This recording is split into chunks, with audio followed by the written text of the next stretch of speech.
It's time for AggroChat, the official podcast of the Tales of the Aggronaut blog and stalwart gaming community, where we talk about stuff and things, and the stuff about the things, and sometimes gaming. I'm Belgast, and let's start the show. Hey folks, it's that time again. Time for another episode of AggroChat. This is episode 245. Tonight I'm joined by Ashkar. Hello. Grace. Hello. Kodra. Normal introductory greeting. And Tam. Hello. So, yeah, game came from out of left field this week, and a lot of people are playing it. Baba Is You. And fun. Seriously, this game is great. It's a weird game. I'm only on, the second little world that gets unlocked? The lake? No, the lake one is after first. the lake. Lake is first, and then whatever the other one is called after that. The island? Island, I think. Yeah. I am also there, but that's because I am Because you are stubborn. I am stubborn, and there is a rather hard puzzle. Evaporating river? Yes! How could you know? Yeah, I went ahead and did some other areas, and I'll go back to that one, because, yeah. But there are things I haven't solved yet. I'm playing it on two different platforms, so that's kind of weird. What platforms is this available on? A lot of them. Yeah, All the things? I think have it's it on available on a Switch lot of and on things. PC. And mostly I bought it on PC because, I was happy to throw more money at them because I liked the Switch version. But, I'm also kind of trying to keep the two versions in sync as to where I am. Because, once I figured one out, I can solve it on the other platform pretty fast. It's just doing it. But why, though? Because I'm weird. Also, I've been playing it in bed, so, that's why the Switch version. That's fair. So, before we go too deep into this, the hook for me is it reminds me so much of an old Apogee shareware game called Paganitsu, which is a different kind of game, but it's a similar WASD puzzle game. And I played the hell out of that game because it would fit on a floppy and I could play it from the computer lab without, having to install anything. And also similarly, a lot of the level names in that game were hints as to how to solve things. And I've definitely seen several levels that the name itself is a hint to what the final solution is. I mean, there are also troll names. There are also troll names. You need to do the opposite of the thing the level name said. The only example I remember is bridge building, and then the very next one is bridge building with a question mark. Like locksmith and locksmith with a question mark? No, it's advanced locksmith. Advanced locksmith is... So the real hook for this game is, hey, here's a game where you are doing push puzzles that is rewriting the rules of any given level, and eventually you get the rules such to the point that you can win. And the win state is you need to interact with something that lets you win. You need to stand on something that is win. You need to become win. Well, you are standing on you. Yeah. That's a tautology. And speaking of tautologies, those are very important in this game. There are definitely bits where you have to learn exactly what the definition of winning is, because if the thing that is your win condition is floating above you, that doesn't count. If that thing would also kill you, then you can't win that way. I tell you, the thing that I love so much about this game is so often puzzle games will teach you the vocabulary of the puzzle, and then it will expect you to iterate on either precision or speed from that point on. Yes. Like there comes to be a point where oh, well, now you've learned the vocabulary. Now we need to just do this with inhuman accuracy or inhuman speed in order to move past some of the levels. And this game doesn't give a shit about that at all. There's no carefully timed block flips or anything like that. It's just, we're going to keep changing what the vocabulary is. It also doesn't count your moves and has infinite undo. Right. Yes, which is huge. It lets you tinker with the puzzle. Yeah, it lets you play around, and it's incredibly forgiving, which is really important, especially when you are learning how the vocabulary works. Yeah. It doesn't force you to restart constantly because you didn't understand something. Yeah, it's like, whoops, I did the wrong thing, and I've now realized I've done the wrong thing, but I've got to restart and try to remember what I did. Which is not to say that I don't constantly restart still. It's just I don't ever restart. I find it enjoyable to watch Baba roll back, or whatever the equivalent of me is in that level. Sometimes I realize I have gone so far down a path that is not correct that I will just restart.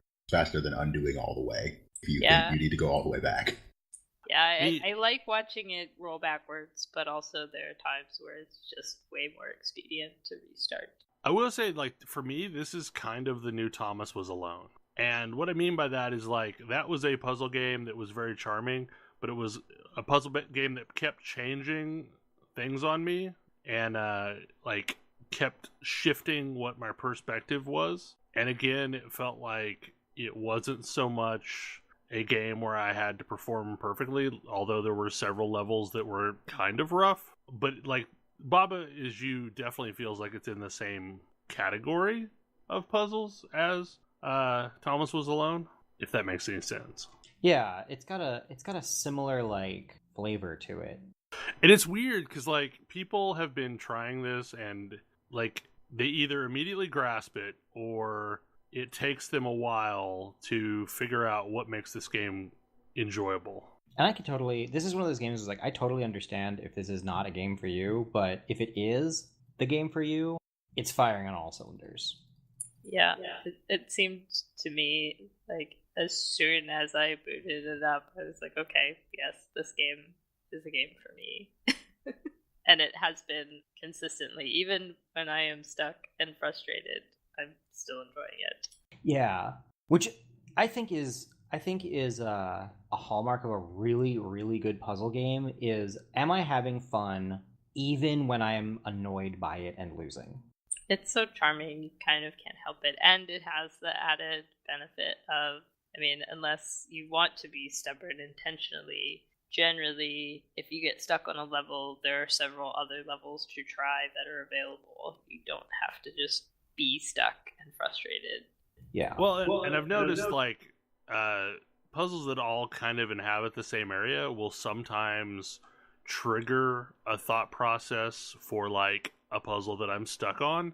Like, maybe a later puzzle is kind of teaching me something that I should have known at the earlier puzzle. I don't know. I mean, like, there's been several cases where, okay, now I can go back and beat this thing because that's kind of the logic pattern I need to apply there, too. I don't know. At a $15 game, I definitely think this is worth at least checking out if you are a fan of novel puzzles. It also gets in your brain the way, like, Tetris gets in your brain. It gets into my brain in a way that Tetris does not get into my brain. Like, I feel like I have played games like this before, and I can't remember exactly the names, where it's like, what matters is defining the rules of victory. Like, very, very meta. I guess it's kind of the Magic Circle in that regards, where you're, like, editing the game as you're playing it. The game I most heard it referred to as, like, was Steven's Sausage Roll from a while back. But even then, that's not really you defining how victory works. That's just a bunch of different victory conditions you have. Is that the one where... No, I don't think that's right. Like, the one where you're trying to cook a bunch of sausage and you can only have it on the grill for so long? No, this is a puzzle game with weird things in it. And it's actually not the game I was thinking of, but... So, this is the game This is like that game, but I don't remember what game I was thinking of. I'll be honest, like, this is a game where... The reason why I have been playing it kind of slowly is when I do get stuck, I actually need to sleep on this. I need to, like, come back and play this again. And when I play this again, I'll have figured out the solution because I will be, like, looking at it through fresh eyes. And that has been true up until Evaporating River. I will say one of the cool things about it is, like, in a lot of cases, there's no one right answer. Like, there's a bunch of different paths that you can get to victory. I did get stuck on an early puzzle that absolutely does have one right answer, because there was a mechanic I didn't understand yet. I didn't understand that things can become other things. Oh, yeah. Other than just have qualities. there's also a couple of puzzles that so it's worth noting. I think this game does not do this well enough, but text is implicitly push. Like text is always push, and that means a lot of things. And the first puzzle that this introduces that to you, I think, is the special lake number 2. Yeah, lake bonus 2. I don't remember the name of that. One of the first puzzle that relies on that, at least. One of the things that I think is really interesting and I like a lot, I think a good puzzle game, or there's a balance to be struck in like how much does the game need to explicitly tell you versus let you figure out. And I feel like this game strikes a really good balance because you don't 100%, it doesn't 100% tell you everything, but it tells you enough that you can play around and figure it out. Like it doesn't put you in a situation where you're just like, oh, this doesn't make any sense for the most part. Like I don't think I've run into a single puzzle where I've said this was like just tremendously non-intuitive answer because I didn't understand a rule at all. Like didn't understand a rule and couldn't make forward momentum or like couldn't figure out the rule. I mean, I've gone down a lot of wrong paths based on assumptions that were incorrect. Yeah. But in doing that, I usually figured out this is the thing I'm actually supposed to do here. It'll be like, oh, this didn't work. Because of what you were saying earlier about how it's not execution focused, you don't run into a point where you're like, oh, is this right and I'm not good enough at this? Or what? Well, I just didn't flip these panels fast enough. Yeah. It's you don't run into a situation where you're like, wait, does this solution work or does it not? I don't know because I can't execute well enough on it. Because that's definitely a thing I've seen. Whereas, oh, sorry. No, go ahead. Whereas, like, oh, it didn't work. I should try something different, and now I might know something new that will help me make that choice. The game I was thinking of earlier was English Country Tune. Oh yeah. UbiSoft's role is the second game by the person who made English Country Tune. That game's a fun trip. I remember us talking about that on a podcast at one point. A very long years ago. Yeah. Yes. But, like, this game is just blown up this week, because, like, every time I turn around, someone else is talking about it, so, pretty freaking great for a game that came out of a game jam. Oh, yeah. It's Hollow Knight came out of a game jam. Well, so the funny thing is like, you can go find the original game jam version, and, like, all of the core stuff is there. Like, it's totally recognizable as this game. It just got better looking and slightly more polished. Yeah, all the ideas are here with the Game Jam version. The Game Jam version of Hollow Knight is called Hungry Night, and it is bad, and you shouldn't play it. For some reason, all I'm thinking about is the song from Dirty Dancing called Hungry Eyes. It's a really bad song. That went a weird place. It did go in a weird place. Okay, so moving on. Unless anyone else has pertinent commentary to add. So, Division 2 launched last Friday, and I've played a sufficient amount now to, like, have things to say about it. And it is a way better game than Division 1 was. It's pretty good. Like, I was not expecting to like it very much, and I do like it quite a bit. It's a enjoyable game. If, enjoyment is roaming around the husk of Washington, D.C.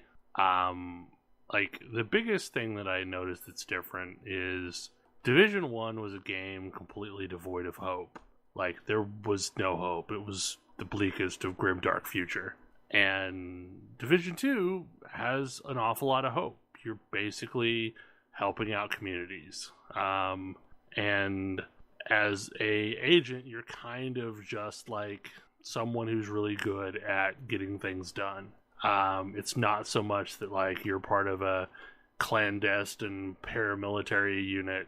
You're just a person that, like, is really good at helping other people because of your training or your skills or whatever. And there's a handful of other agents that you loosely affiliate with, but mostly you're just trying to help prop up these settlements that are being run by survivors in these communities and protect them from bad elements that are trying to seize control.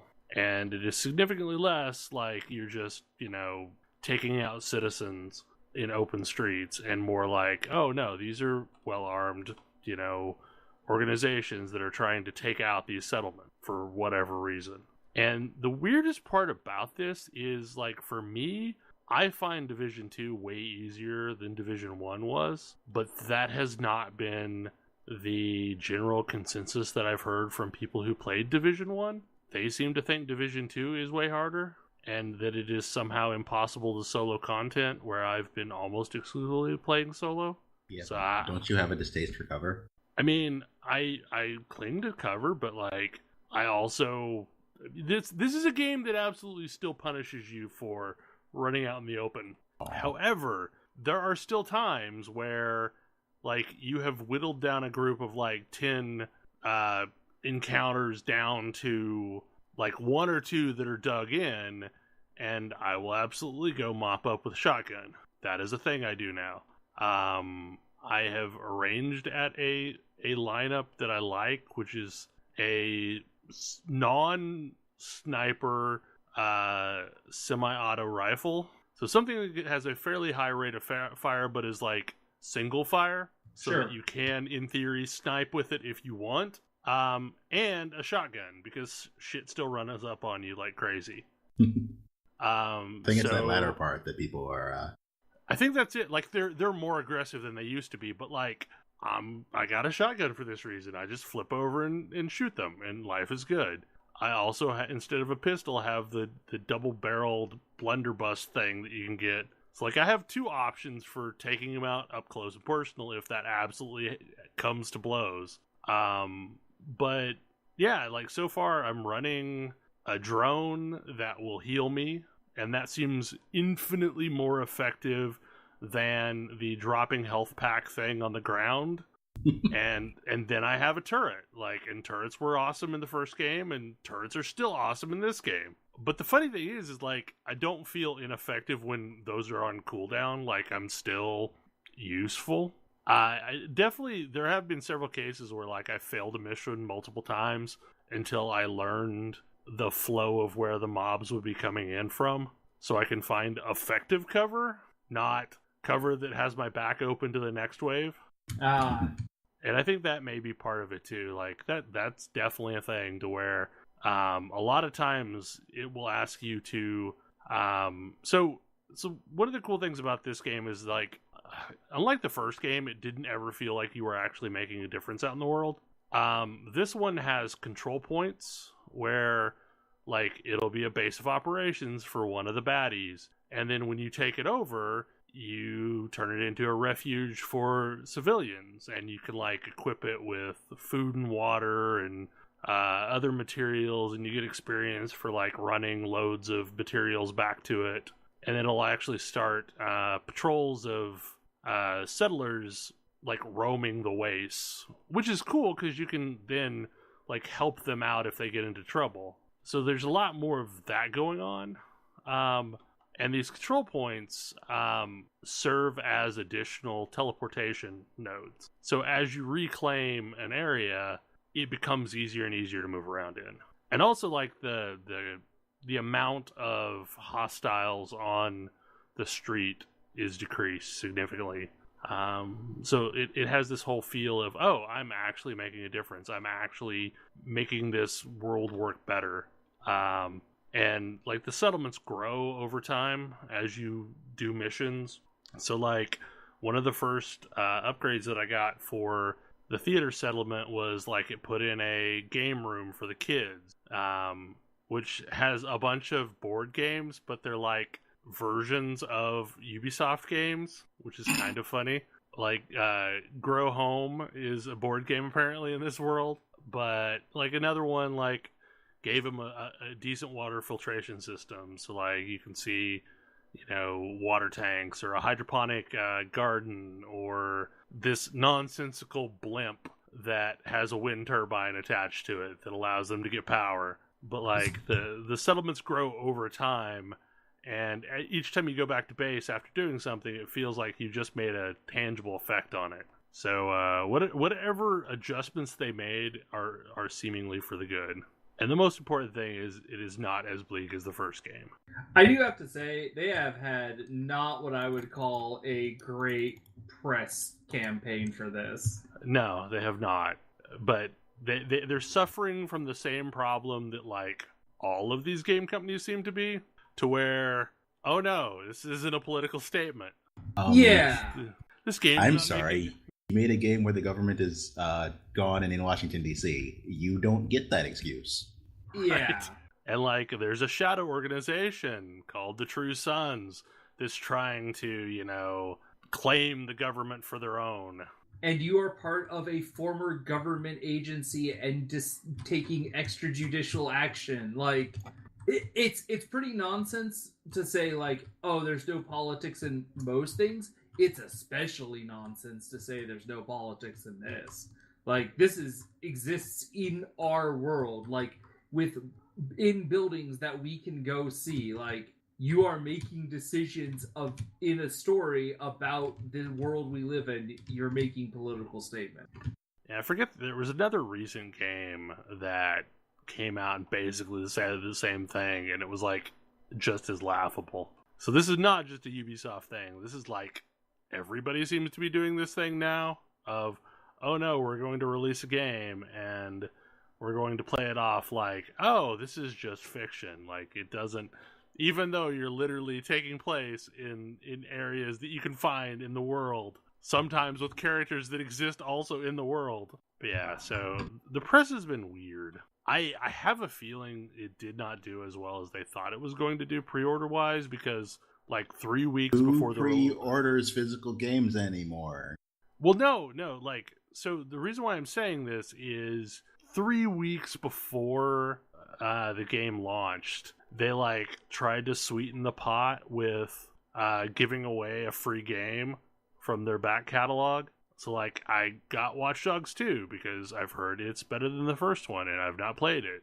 But like, if they weren't concerned about things, they wouldn't just be handing out random games, I don't think. That's probably true. Anyway, I kind of want to get back to this, because the other thing that makes that statement even worse is like, that was the problem with the first game for me. Like, you didn't recognize that you were making political statements, and you made like a terrible game with an awful message that was not enjoyable to play. And at some point I was like, I don't want to be this person. I don't want to be doing these actions. I can just stop though. And I did. And then I was like, I don't want to do this again unless I have a good idea that what I'm getting into is, something I want to be getting into.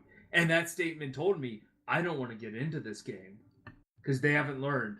Yeah, it is a game with hope, but it is not significantly different than the first. Like, you're still running around bombed out streets, but this time you're collecting resources and running them back to settlement. Oh, sorry. You're still fighting random people on the street. However, the low-level people now look like they came from Mad Max instead of, just dudes on a street that you're just randomly killing. So, I mean, I guess that's an improvement.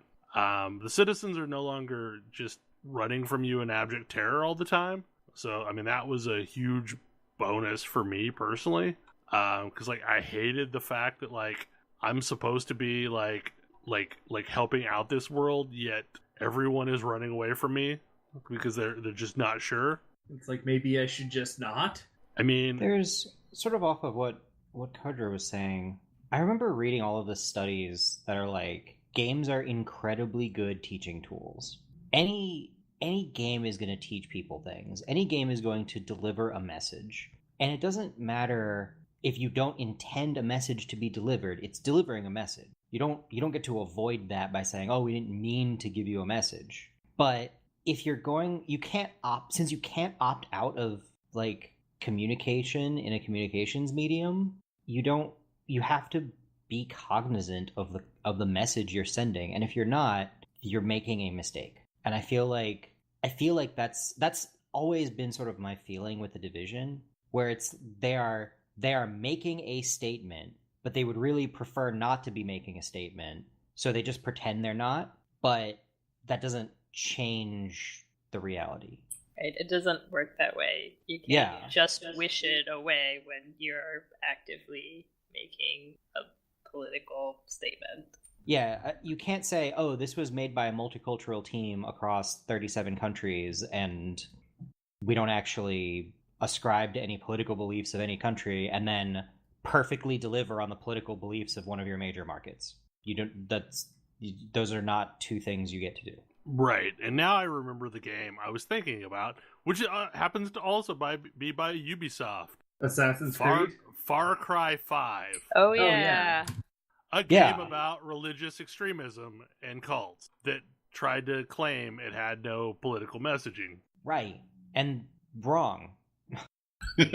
like no. I mean, or you can go the other direction and say it is, but we don't care, which is, I mean, frankly, what, Western media has been doing for decades. And I mean, sure, that's a statement you can make. And certainly it's a statement that would be hard. That's hard to criticize if you're not, if you're a, Western gamer or a Western audience. But yikes. I tend to err on I tend to prefer to be cognizant of the messages being sent than pretend I'm not or actively not care. I mean, I'm not even sure which feels worse, because they both feel bad. Be like, oh, this game is making a statement that I find distasteful, and the studio knows and doesn't care. Or this game is making a statement that I feel is very distasteful, and the studio is trying to pretend that they're just oblivious somehow. Yeah, and I don't think it's reasonable to say that everyone should be aware of every possible issue at all times, but also doing research is important.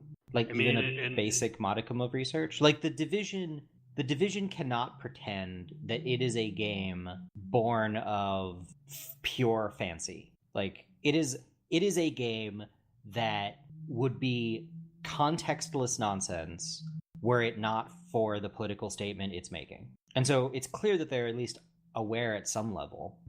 The other thing that is such a challenge is they want to retain the Tom Clancy brand without retaining a lot of the problems with Tom Clancy. That Tom Clancy name, that's a valuable brand. They want that. But it feels like they want to have their cake and eat it too here. Yeah. I have no clue what this even has to do with Tom Clancy at all. I mean, it's very much a Tom Clancy style story. He'd probably love it. Were he not dead? I'm just saying, it is the Tom Clancy aesthetic. You the world is hard and people with guns are gonna solve it. I mean, to be fair, that's kind of the way that the region of the country I live in thinks too. Tom Clancy novels, I bet, are pretty popular in that region of the country. I mean, and to be fair, it's I understand all the problems of the Division, but were I in a situation where society were crumbling around my shoulders, I would go find people with guns and befriend them. And that's just kind of the default state, because I know lots of people around here have lots of guns. And then in that case, no one would take things away from us. So, I mean, I think that's a mindset that's very familiar here. I would also leave civilization. I would not be in Washington, D.C. I would be in the countryside. But, we have, that's reasonable, but those are political statements you're making there. Yeah, absolutely. Interestingly, I actually, if the Division were set not in New York or in DC, but in Kansas, and it were, hey, everything is bad in the cities. We get reports regularly that things are bad in the cities. We're rebuilding out here because things are really bad. I think I would object to it less. I mean, to be fair, that was kind of Far Cry 5. Far Cry 5 is essentially the Division set in Podunk country. Oh, but even from the full story standpoint, the Division's the Division's message seems to be that society is hopeless and power is the only thing that you can possibly hope for. And if you're not powerful, you're just going to die or have to rely on somebody who's powerful. And like, that is a bleak message for a lot of people. And I think to some extent, like, why it is a common message where I grew up is that we were the frontier. Like, there's still lots of trappings of the roaming bandit gangs that ruled the countryside with, like, marshals as the only law to protect against that. And I mean, like, to some extent, like, there are towns around here that just, like, promote their bandit history of, you know, when things were lawless. So yeah, like, it would make a lot of sense for it to be in the countryside, in somewhere in the center of the country. Yeah, and I think that at that point it's a very different message it's a very different message in general. It's like, hey, when we're cut off, like, nobody's going to come and help us. That's not going to happen because everything, like, it's too much of a disaster out there. So we've got to be self-sufficient. You know, that doesn't necessarily mean going and taking from other people, but I want the society breakdown game that is mostly Stardew Valley. Yeah, exactly. Like Harvest Moon, the post-apoc Harvest Moon. That's a fascinating game idea because it's like, yeah. Like, really bad stuff happened, but it doesn't turn our day-to-day into, you know, mass murder because we got to, like, grow crops and stuff. Like, that is very compelling, the idea of, if there is a societal breakdown, trying to be the force that rebuilds society rather than, like, trying to carve out your niche with violence for yourself and the people around you. Yeah, and in a similar vein, like, if the Division had a whole bunch more stuff going on that were, like, ways you could interact with the world that weren't shooting people, I mean, the Division 2 is why we have Can You Pet the Dog? Yeah, exactly. If you could pet the dog. Because you can't pet the dog. If you could pet the dog in Division 2. I mean, it is at its core a gunplay game. However, there's a lot of just exploring the world, and that's how you get the resources to bring back to the settlements. I mean, so they have branched out more than the first game did in actually giving you settlements to care about, and that you're kind of defending them instead of just necessarily going on a murder spree. I mean, this is why, like, Horizon Zero Dawn worked so well as a post-apoc thing that I actually cared about, because there was lots of killing stuff, but also there were people to care about. Well, so, okay, the thing that I've already come across with Division is it would feel so much better if it were a zombie survival game. That's a bad place to be. I said that about the first one. Yeah.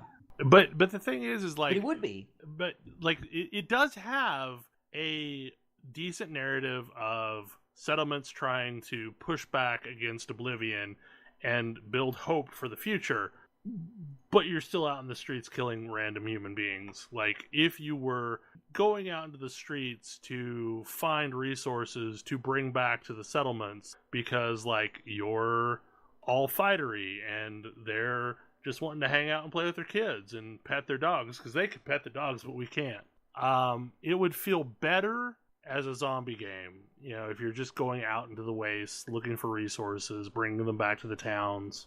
I think that in a similar vein, like, if there were no communication, and so every new group you run, more like Skyrim, where every new group you come across, you could be a friend or could be a foe. Could be a friend or could be a foe, but the benefits of them being a friend are super great. So you kind of want to go out and, you know, make friends and, like, I don't know, rebuild society rebuild a society where violence is the last resort, not the first.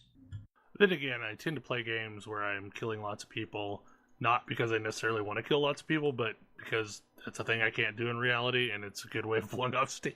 Yeah, I get that, but that's why you, like, that is why you try and put some sort of justification around it to make it work for the players. Yeah. Yeah. That's why, yeah, like your that's why the message is so important. That's why games do have messages, and they matter. But I will say it's easier to justify killing random monsters than it is to kill other human beings. And speaking of that, there is a game that came out this week about killing random monsters with interesting attachments for your hand. I have not run into killing monsters yet, but I believe it'll happen. It's a bad time. Let me put it that way. So Sekiro Shadows Die Twice came out, which is... I've been really excited about this because I have tried to like every Souls game, and I don't. And From Software has finally made a Souls game that I love. What category does Neo fall into? I know it wasn't made by From Software. Neo is almost there. So I was talking with Kodra about this earlier. The strategy of every Souls game, from start to finish, is the same. You wait for an opening, you hit during that opening, you leave. You wait until the next opening. You survive until the next opening, and then hit, and then leave. And you do this until the enemy is dead. And the skill portion of the game is observing and watching and discovering when those openings occur. But the strategy is always the same. Tactics vary, strategy doesn't. And in Bloodborne, they started playing with this idea of, in most of the Souls games, sitting and being defensive in some form is, whether that's I don't get hit for whatever reason, or I have a ton of armor and can absorb blows, or whatever the case may be. Or even I can hit things from way over here before they can hit me back. Yeah, I can hit things where they can't hit me back. Whatever the case may be, defense is kind of the thing you think about in a lot of ways, because you know how you're going to perform the hit. You just need to figure out how you're going to survive until you do that. And Bloodborne kind of turns that on his head by super heavily incentivizing you to get in and mix it up and be more offensive. But the reality is you die in like 2 or 3 hits against most enemies. Almost any enemy can legitimately threaten you. And so very conservative play is kind of the norm. Yes. And previous games have had this parry mechanic, which has basically existed for showboating. Basically. It's if you defend perfectly with the perfect timing, many enemies you can throw off balance and then you can one-shot them. You can make an opening. Yeah, you can make if your timing is perfect. Yes. Sekiro makes its entire combat system around this mechanic. Oh, really? Yes. The entire game is built around this mechanic. And they fixed it by upping the messaging for this mechanic dramatically and making it way more forgiving. I'll kind of nitpick. I think they didn't up the messaging as much as they made the timing a lot more forgiving and made the attack animations a lot more consistent. That's sort of what I was thinking when I think messaging. It's mostly because when you succeed at it in a Dark Souls game, the entire game slows down and like a big loud sound happens and it's like, do the thing now. Whereas when you successfully do it in Sekiro, there is a particle effect, a big like bright spark and a noise, but it's kind of similar to the noise when you don't succeed and you just block normally. Yeah, but notably, both succeeding at the parry and blocking normally are successful because you're not getting hit. Correct. And it's in Sekiro, just degrees of success. Yeah, Sekiro has degrees of success, which I like, and it's also enemies have 2 health bars. There's their health, which you can chip away at relatively slowly, unless you catch them off guard, in which case you can chip away at it at very high speed, even if you don't sneak attack them. And they have a stance bar, which fills up quickly, but also reduces fairly quickly if they're not actively engaged in like strikes and defenses. And if you can push that bar all the way to the top, they get thrown off balance, and you can death blow them for one shot. Just one shot almost any enemy. Some enemies it takes 2. Yeah, bosses.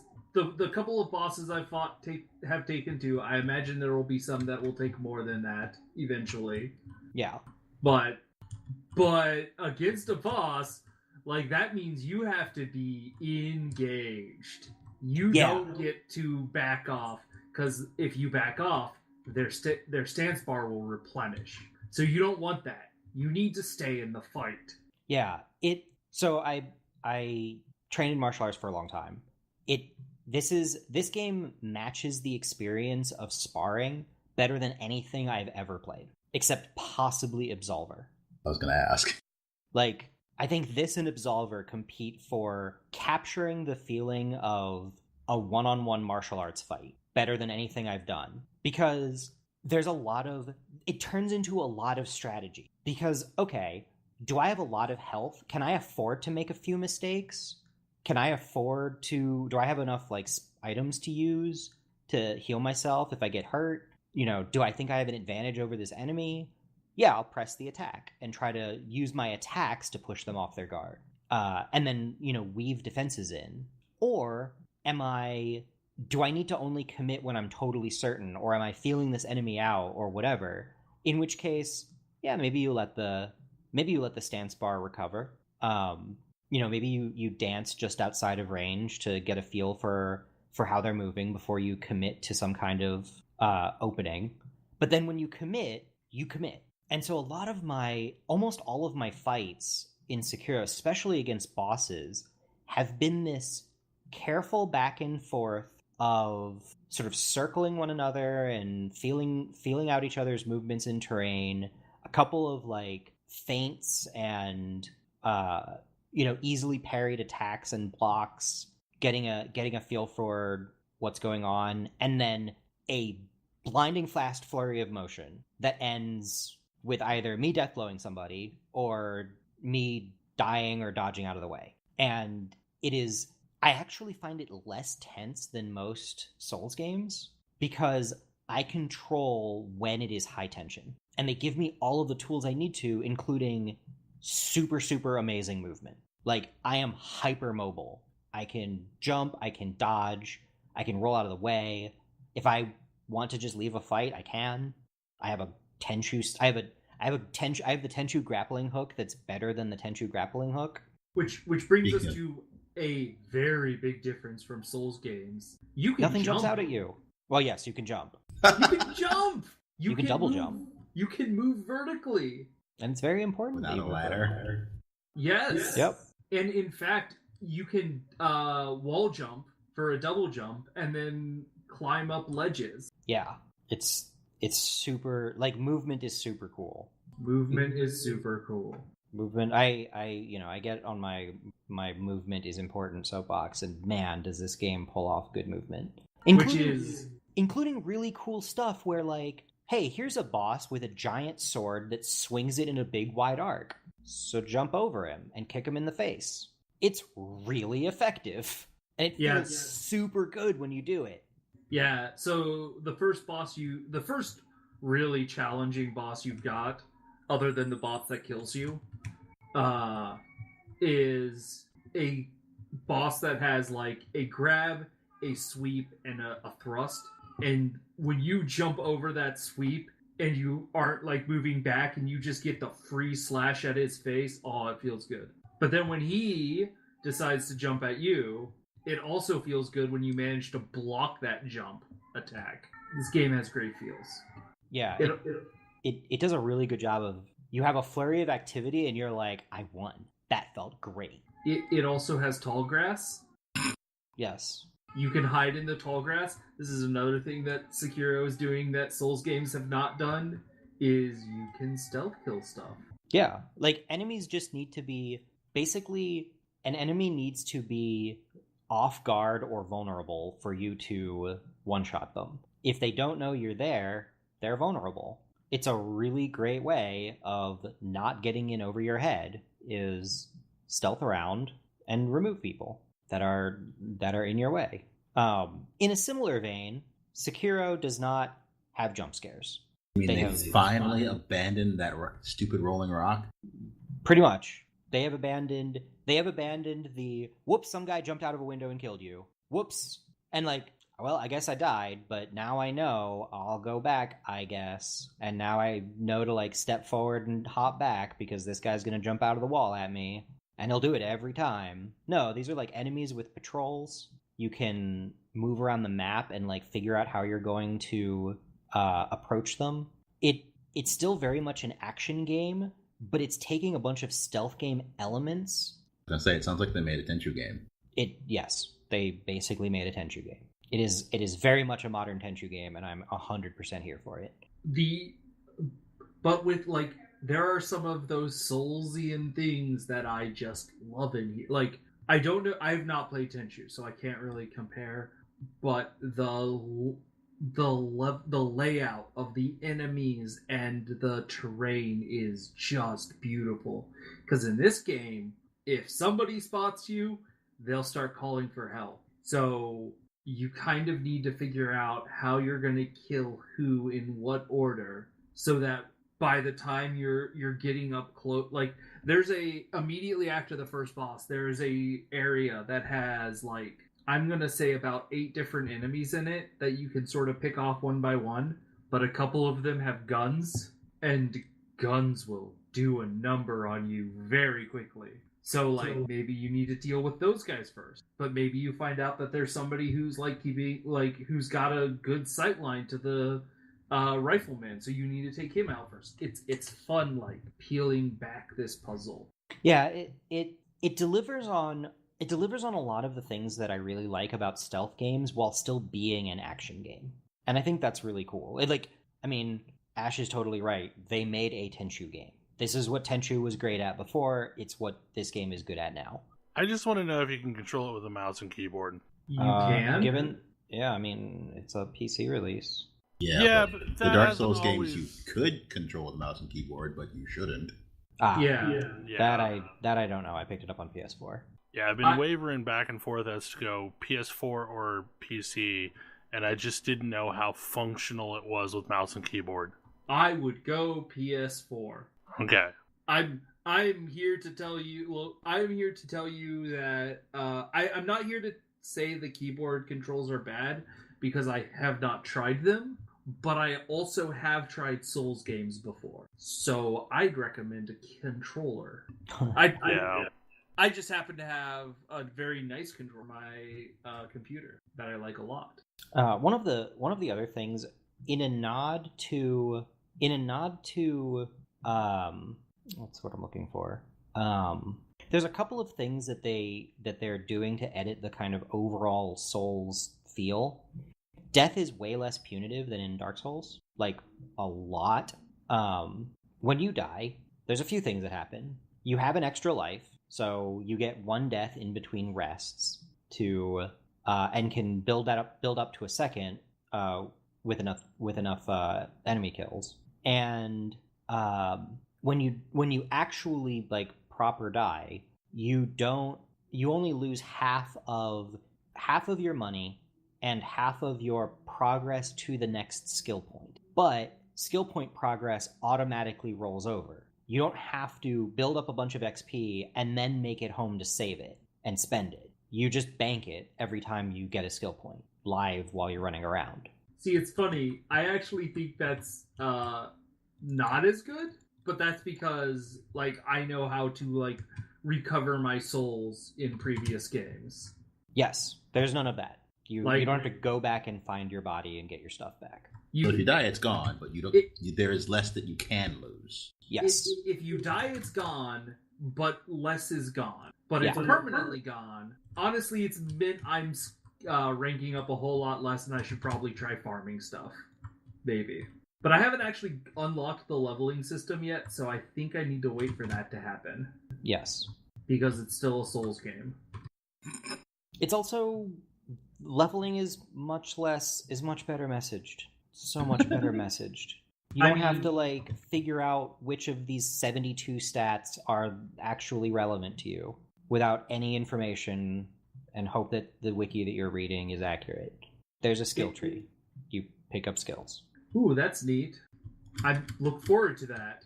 It's so much better. Probably means there's less broken builds too. I'm not even Maybe. sure I'm not even really sure there's like builds per se, because there's nothing stopping you from unlocking everything in the skill tree. I mean, it's technically also true in Souls games. Yeah. Eventually, you just don't level up fast enough. Right. This is not that, as far as I can tell. I haven't figured out what to spend money on, which is probably fine because I lose a lot of money constantly. I was gonna say, if I had to guess, I would guess you spend money on getting those things back because they cost 10. You could probably spend money on items, consumables. Maybe you'll be able to spend money on upgrades. Yeah, I'm not sure, but even so, it's like death definitely feels less punitive. Like death incurs permanent loss, but so did souls. It just pretended it didn't and made you feel bad about it. And I much prefer this system. On the other hand, it does have a thing where if you die too much, if you resurrect too much, I'm not entirely sure which. I thought it was resurrect, but now I think it might be die. Either way, if you use the more you use some power, and I'm not exactly sure what constitutes using that power, people around you can get sick, and you've got to do stuff to cure them, and so that's concerning. I have to say, I'm assuming there's a way to cure them, but the game has so far made that seem like a bleak option, because at this point, it seems like nobody knows how to do that. In fact, the person who should know how to do that says there's no known way to do this. Yeah. I mean, I don't know how to do it, but it also hasn't affected me at all. Well, I already have somebody who's quite sick. I have 2 people who are sick, but like it hasn't affected me doing anything. Like it hasn't affected my forward progress in the game. It's also got a comprehensible story. It does. It really does. I was going to say something about this, but I love Souls games, but I can never follow the stories for them. I can follow Sekiro's story, and I love it. Yeah. It also has some opinions about dubs versus subs. Yes. Wow, does it. In the sense that the game opens up saying, hey, this game was originally recorded in Japanese, and maybe you should listen to it that way. Yeah. This game was originally recorded in Japanese, and we consider spoken Japanese the default language. The default for the game for me was English subtitles, Japanese voice acting. That doesn't mean I'm going to honor that request, but sure. You don't have to, but it does have an opinion. It can have its opinion if it wants. But yeah, From Software is definitely refining and learning, and I think they're doing a really good job of it, and I appreciate that. Also, I missed Tenchu. I love that series. I would love to show like much younger me, like, hey, look at what we get to do later, and then maybe not because this game is really violent. But the game is quite violent. I mean, I guess so was Tenchu. So Tenchu was also From Software, right? Yeah. Mm-hmm. Wow, they have a lot of long forgotten IP, don't they? I mean, someone somewhere is eventually going to get them to make another Armored Core game. Maybe. But yeah, this game is also, like, I don't know, this game really sells the brutality of, like, this era in a way that I feel a lot of games don't. Yeah, it doesn't really romanticize feudal Japan. I mean, obviously it does to some extent because you're playing a video game about it, but I don't come out of it thinking, man, how cool would it be to live in the age of the samurai? Like, no, it would actually kind of suck a lot. I realize it hasn't come out yet, but isn't that also the point of the Sucker Punch game that's in development? Presumably, yeah. Also, I thought that was supposed to release before this, and yikes. I also thought that. Yeah. It's possible that they are going to miss a boat. It's also possible that this is going to be a PS5 game. That's fair, too. And I sort of glossed over Neo, but I feel like the obvious comparison to this game is with Neo, and I like this game better because I see what Neo was trying to do, and it was trying to make combat more engaging and more interesting and more than just run up, poke, run out. And I appreciate that design goal, but man, did Neo have like 30 layers of complex interlocking swordplay or weapon play, because you could have all kinds of weapons, that mostly boiled down to I ignore almost all of this in favor of what can I poke with? Yeah. Because it very quickly ran out of making facing a single human enemy interesting, and just started dropping monsters at you. And I played more of Sekiro than it took Neo to get to starting to throw monstrous enemies at me, and it's thrown exactly 2 monstrous enemies at me, or non-human enemies at all. And I think that's interesting and better. There's an enemy type that I haven't figured out an effective way of fighting other than just leaving. I don't really know what to do against people who have shields. Ooh, I read a thing about this. Thrust attacks. Thrust attacks cannot be blocked with a shield. They can only be parried. The hold R1 charge attack thrust? Yeah. Yeah, so I tried that, and then they just punched me with the shield. Yeah. It did hit them, and then they killed me. I mean... So, because they just shield, they're like, ow, and then shield bash me, and it's not an effective trade. That's unfortunate. So I'm not exactly sure what the best way of handling that is. That sounds like a From Software loading screen tip. Technically true, not effective. Yeah. I mean, the way I handled it was I threw oil at one of them and then set him on fire. And it was effective, but not sustainable. Because then the other guy was like, well, now what? Now what are you going to do? I'm like, I don't know. Leave. But in keeping with the previous conversation, they do a pretty good... Because the storytelling is much better, I know why I'm fighting these people. And why I'm not inclined to show them very much mercy, frankly. Mm-hmm. Because they're terrible people. Well, and you have notably from my perspective, it's you have a duty to uphold. That's sort of the game. Yeah.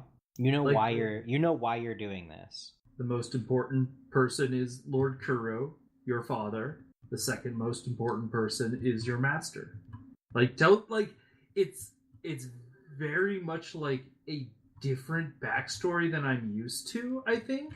But I guess I also haven't really seen it presented this way. Yeah, I mean, you're the ninja retainer of a Sengoku era lord. And the lord in this case is 12. Which means they both have more authority than you, but will frequently defer to you. Yes. Which is there's moments where you see him he feels like he needs to solve this because it's his responsibility to solve this, and you just in story you're just quietly I've got this, don't worry, it's mine to deal with. And he's understanding. The relationship between Lord and Retainer is not how I frequently see it presented. Yeah. And already I feel that relationship, and it's okay, I know what my character's motivations are now. And that's another big difference from a lot of Souls games, where it's why are you doing this? Because I need to survive. The world is awful, I need to survive here. Yeah. And the only way to survive is to keep moving forward. Whereas I have a purpose here. I know what my goal is. I know why I'm doing this. Incidentally, because I got shockingly lucky and also glommed onto what the combat system was trying to get me to do very, very quickly. There's no reward for beating the unbeatable first boss. Just FYI. Usually. There actually was in the original one. Yep. There was quite a sturdy reward. It was great. I didn't know if first Dark Souls? Oh, yeah. In the first Demon Souls. In Demon Souls. If you beat the first thing in Demon Souls, you got a giant reward. You beat the first thing in Dark Souls, you get nothing, and another bigger thing punches you in the face. I thought the first thing, you beat the first thing in Dark Souls, you just go on past it, right? The Chapel Demon or whatever it's called. I guess that's fair. Dark Souls is the one where you're expected to go around the thing that kills you. Yeah, you're expected to go around it, and then you come back once you have an actual sword and an actual shield and a Estus flask, and then you kill it. Oh, they give you an Estus flask. It's awful. This game's Estus flask starts off so bad. Oh, the little rum bottle you've got? The gourd bottle? Yeah. You get one use of it, and it fills up about half of your health. which compared to Dark Souls 1, where you started off with 5 uses that filled up almost all of your health, the starting gourd is not very good. Yeah, it's not inspired by the gourd. So, do you have a different story if you manage to defeat the boss that just kills you? No, you know his buddy who carries the person off? Oh yeah. Yeah, he just distracts you for a second. Whoops. Gives the guy enough time to recover. It's underwhelming. Boo. I was like, I feel super good. What is this game gonna give me? Oh, a middle finger. Damn it. I spent like an hour on that. What, were you just like restarting the game or something? No, I was watching his attack patterns and like waited until I felt like I understood all of his attack patterns. And then I had one thing where I got just crazy lucky with parries in one ridiculous series of movements. But no, that guy is nonsense. And I mostly by accident discovered what the unblockable attack symbol was and what it was doing. Well, yes, they don't actually teach you what that means until you fight the first boss you're supposed to kill. Yeah. Which there was a whole lot less fanfare around me killing that person, so it makes me concerned that wasn't actually what they consider a boss. I'm pretty sure that's actually the case. That's like, I don't know, a mini boss. Yeah, but he stays dead. Yes, that part is important. Bosses stay dead, and that guy killed me so many times. But I finally killed him, and it felt really good to kill him. And I killed him without having to resurrect. I'm at a boss that is very easy to sneak attack his first bar off. You know what doesn't make this easier? Sneak attacking his first bar off. No. Turns out he sucks. Well. But yes, Sekiro, it's really good. It is definitely Soulsian, but as somebody who doesn't like other Dark Souls games, I like it a lot because it's doing something very different. And if you do like Souls games, I would say there's a non-zero chance that you might bounce off of it because it's doing something very different. It's doing something very different. Like, I am enjoying the different thing it's doing, but I also know that a lot of, like, one of the things I like about Souls games is there's a lot of transferable skills, and a lot of those skills are not transferring to this game. I think we don't really have any time for any other topics. Because I think that pretty much was a show. There's 2 things that are going to bump forward, including one that's bumped a bunch of times. Surprise. What was the other one? Fanfest. I don't think that'll be very long. Okay, let's dig into that then. Final Fantasy Fanfest Tokyo happened this weekend, and it's apparently causing a big ruckus. Why is there a ruckus being caused? Announced 2 things. Yeah. One of them is the new class. It's Dancer. Dancer is not a healer. Dancer is a ranged DPS. Dancer's a class I'm actually interested in because, like, I've never really liked dancers in other games, but this one seems cool. Do they just, like, are queues not as bad as we think they are? So, this one actually is kind of important. Yeah. Because bards are a required part of the raid competition at the moment. And I do mean bards and not machinists. So, a class that could replace them would be kind of nice. Okay. Yeah, it's interesting because healer shortage is not as super bad as tank shortage in the game. That's also very true. Possibly because healers have a lot to do. Yeah. Like, healers are pretty offensive in FF14. Yeah. So yeah, like I think that the addition of a new tank, if they make this new tank sufficiently different from the other 3 tanks, which frankly I don't have super high hopes for, but I do hope, then that will hopefully alleviate tank queues somewhat. And healer queues weren't, like, queues waiting for a healer were not terrible, but they were. I'm with Ash on this one in that they did have a kind of a raid comp problem that I'm not sure adding a new class was necessarily the right answer, but yeah, sure. I mean, I also expect them to rework Machinist for the 3rd expansion in a row. Yeah. It's the 2nd expansion in a row since it was new for the first one. So I'm now curious. Why is Bard required? What is Bard bringing to the table that makes it required? In addition to providing the whole Anna song, TP song that also is brought by machinists. It also brings some other survivability buffs and foe requiem. The Machinist does not bring anything like these. In addition, the fact that you always have to have one means that you probably also always have to have a Dragoon. Oh, because of the piercing buff. Yes. Oof. And so now suddenly, 2 of the 4 slots in your raid are spoken for. 2 of the 4 DPS slots in your raid are now gone. And while you have that Dragoon, maybe you should also bring a Machinist. Why bring a Machinist? Because they also deal piercing damage. Yeah, if you're already you're bringing a Dragoon, you have to bring the Bard. So you're bringing a Dragoon to stack that buff and make the Bard's DPS better. May as well stack your piercing damage. So one of your better options is a Machinist, and so that's 1 slot that goes to a caster. That caster. You may notice all the things that I did not say. Yeah. And also, that slot doesn't go to a caster; it goes to a ninja. Yeah, that's fair. Doesn't the ninja bring like a slashing debuff? Yes, but warriors also bring that, and you probably have one. Yeah. Is Machinist just good enough DPS that? Yep. Okay. That if it has Dragoon, it's very good. Mm-hmm. Got it. And it does have some party buffs. They're just not as good as Bards. Yeah. So what is Dancer's like? Is Dancer going to bring a similar level? Dancer appears to be a slashing ranged DPS. So that's one thing. Okay. Which is good because you probably already had the slashing debuff, which means that you're not locked. It's not that it's going to switch up which DPS you need to bring. It's going to mean that you don't need to bring a specific DPS to support Dancer because your tanks are probably already doing that. Mm-hmm. Yes. And they said it will have party buffs, so we'll have to see what becomes of that. Yeah. And if they're good enough. Yes. I mean, I like the theory of it because it looks like you're doing melee attacks, but they're actually ranged. Because you have throwing weapons. Yeah.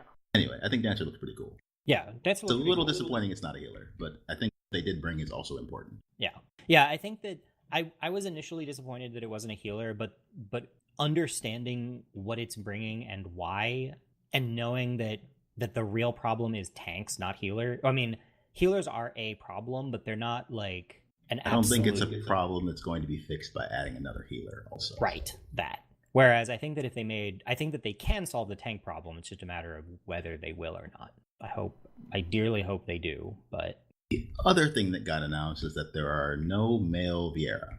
Instead, there are very Ronso-looking, like, male-only race that I don't actually remember the name of. Called the Rothgar, a.k.a. Thundercat. I'm going to continue to refer to them as Ronso, especially since they did, in fact, do that thing on a slide. Their example character was Kimari. Yeah. And that's... I'm going to call it unfortunate. I don't have nice things to say about this. I mean, starting with... I really do suspect they picked Vieira and they got all excited about it. And then when they talked to the brand manager, whoever was responsible for doing the stuff in FF12, they got told no. And that's hot nonsense. I don't know. It does mean that male Vieira will become the new most requested thing from FF14. So expect to hear that about in the next many, many, many Q&As. Good. Gender log stuff is nonsense.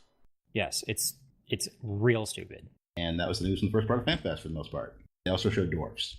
Yeah. Dwarves are the Shadowbringers version of Lalafell. Yes. And they never take off their hats. So we're getting the weird dark face, like glowing eyes. The FF4/FF5 Dwarves. Yeah. Like shadowed face. Cannot see the face type dwarf. Not the weird, from Final Fantasy IX? I don't even remember that. The whatever the hell those things were. Right, FF9 had weird dwarves. The trailer also has like a chubby Makote, which the internet is going nuts over. Some literal fat cats. I was honestly surprised at how little was truly revealed for Tokyo. Like, I expected it to be like the thing that all the big reveals happened. They didn't have much left. I mean, I guess we got a release date, like an official release date. Oh yeah, when is that? I want to say it's like June 28th, something like that. I think that's when early access is slated to start.